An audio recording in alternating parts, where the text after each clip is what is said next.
So while there was one glaring thing wrong with UFC 329 being the main event, there was a really big bright spot, a big bright part of UFC 329, and that was Paddy Pimblett's performance, which I'm sure won performance of the night, although I'm not really sure. I think Dana White did read off who won what at some point after the event, but I'm assuming Paddy Pimblett did definitely win performance of the night after he submitted Benoit Saint Denis in a few seconds after the fight started. I mean, it was a beautiful, beautiful performance. As I said, I was both happy and sad afterward because I'm a super fan of both Paddy and Benoit.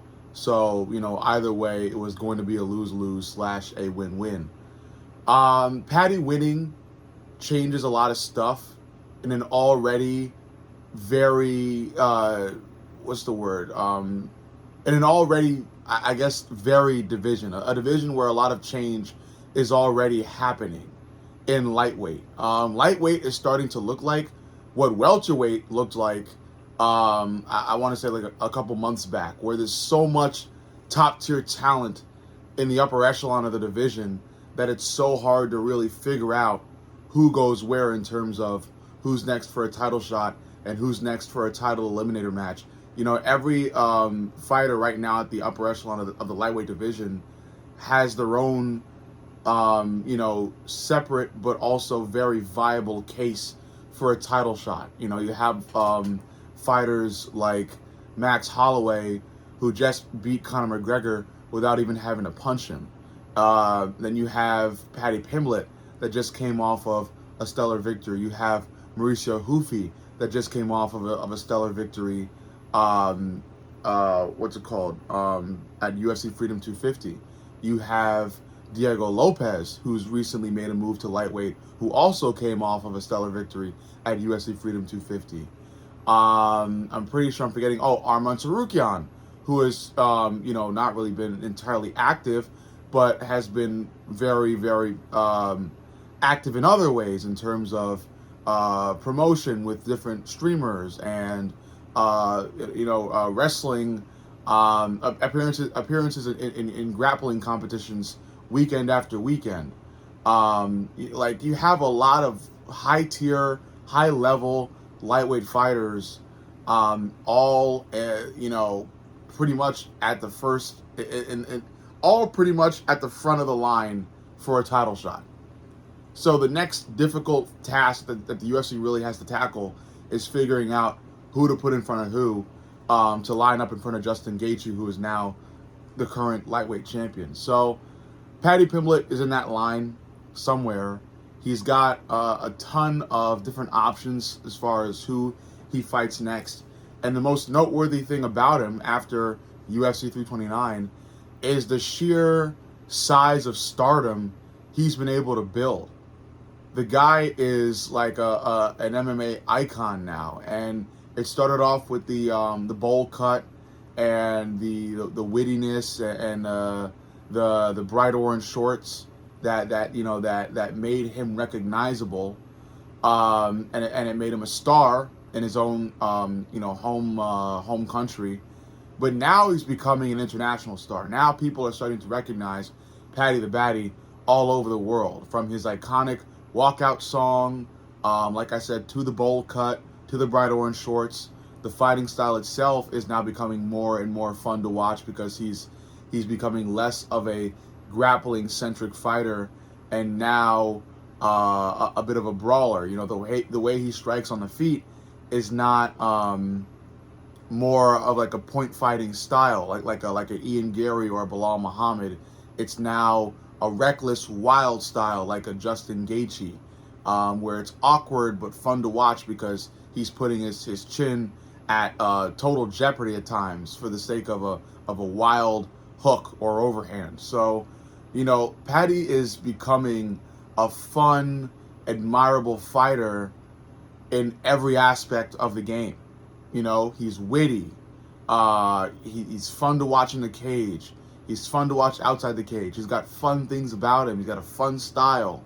And to boot, the guy can cut weight like nobody else.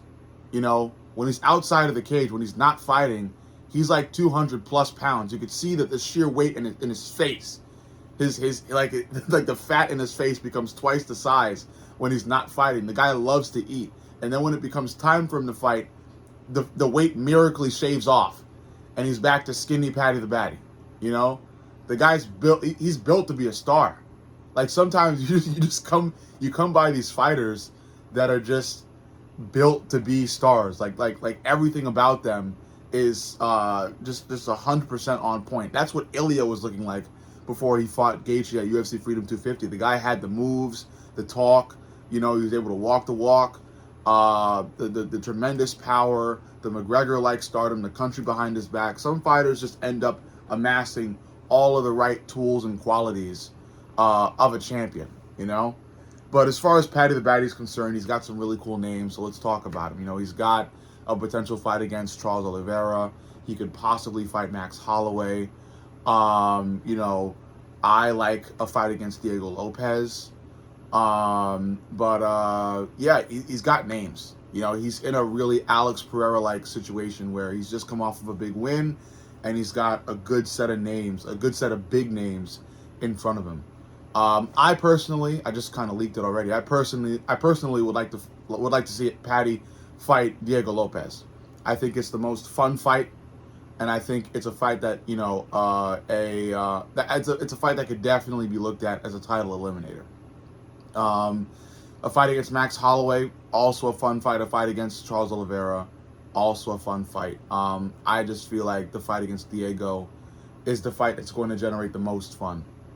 Because Diego is such a fun, explosive striker, and Paddy again is also pretty fun to watch on the feet. He's not as technical and as good as Diego, in my opinion, on the feet, but Paddy could push the grappling, and Paddy's not a boring grappler. He'll make it fun. He'll gun for submissions.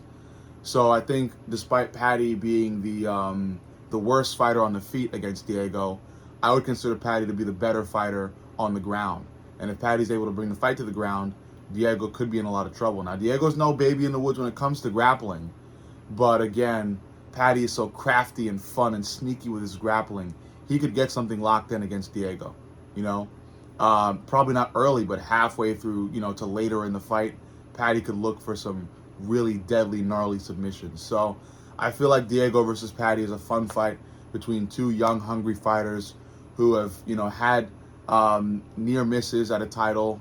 Diego actually got to fight for a title. Paddy, I don't believe he got to fight for an interim title. So basically, both Paddy and Diego both had chances at a title and weren't able to quite get over the hump. So this could be their opportunity to finally get back once again at a title shot. Yeah, I think that's the most fun fight. Paddy versus Charles. Not a bad fight either. Mostly a grappling match, which I think wouldn't be that boring. I think Charles's style of grappling is a little bit more boring, but I'm not calling Charles boring. I'm a big fan. Paddy, again, kind of seems to gun for submissions a little more. But that would be a fun fight. It would be a true test for Paddy because Charles Oliveira, in my opinion, is the best jiu-jitsu practitioner to ever step foot in the octagon.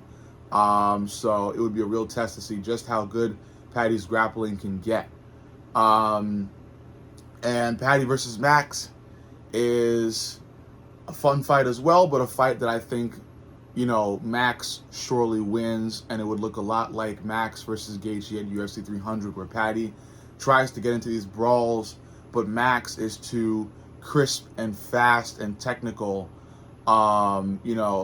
against Paddy in the brawl, meaning that Max is able to get more punches off and connect more significant punches, leading to Paddy getting, pretty much knocked out in the final round. I think Paddy gets battered in that fight, and his chin will hold up to the final round, but it'll end again really, really similarly to UFC 300, where Paddy's chin gets tested so much to the point of cracking in like the last minute of the fight, because Max is just peppering Paddy with shots, connected shot after connected shot, so much to the point where Paddy's body just gives out, and he actually does get knocked out in like the last minute of the fight. I see that. I just see it because Paddy reminds me so much of Gaethje. It's just Gaethje with grappling. I think Paddy himself called himself a mixture of Paddy Paddy himself called himself a mixture of Gaethje and Charles. He says he's a mixture of Justin Gaethje and Charles Oliveira in the way he fights, and I absolutely see that. And that's what would scare me in a fight against Max Holloway, where Max again is he's one of the best boxers in the UFC. So I'd say that fight is just Paddy turning into a human punching bag, and Paddy is such a macho fighter. He'll not want to grapple against Max. He'll want to do what he did against Gaethje, where he'll just throw caution to the wind and prove himself, a big man by trying to beat his opponent at his own game, which is not a smart move and a move that I look down upon, but a move that will, assuredly wow the fans, and get some appreciation from the fans for trying to put entertainment at the forefront of his performance, but not in the way that a showman would, like a Josh Hogan or a Conor McGregor. True showmen, they don't really throw caution to the wind. They more so create the illusion of it, where they're still in control of the fight, but they're also kind of giving this image of that they're being a bit reckless when they're not. In my opinion, maybe they kind of are. Like Josh Hogan kind of was in his fight against Curtis Blades, but I felt like Hogan still understood that Blades isn't the best striker, so he knew he'd be able to take the fight to him. And Derek Lewis just fell flat at UFC Freedom 250. Overall, let me know what you think. Lightweight has a bunch of different ways it can go, and Paddy the Pimblet, luckily, is at the forefront of all those ways, given his monstrous stardom, with everything he's being recognized for.